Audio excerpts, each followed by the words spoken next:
Now we know that pelvic girdle pain during pregnancy affects around 1 in 5 women. And the good news is that for many of those women, symptoms do begin to resolve after around a month postnatally. But for some women, symptoms can persist longer than that, and it can be a very frustrating, sore, painful problem to have.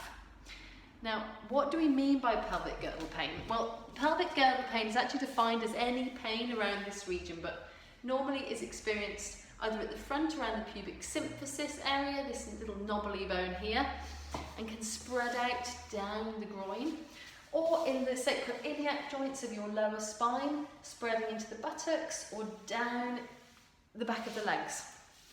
So as a general rule, we want to keep our weight evenly distributed between both of our legs. So we are essentially avoiding or modifying activities where you are required to bear more weight on one leg. So I'm going to show you 4 different activities and how you can modify those. Rather than splitting your legs to get in and out of the car, try keeping your knees together and swiveling around as a whole, or just taking smaller steps to achieve the movement.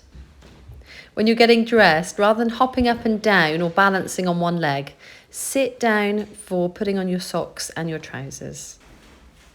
And when you're getting in and out of bed, the same principle applies, keeping those knees together and trying to swing up as a whole. And when it comes to rolling, again, just gently squeezing your knees together to achieve that movement rather than separating the legs.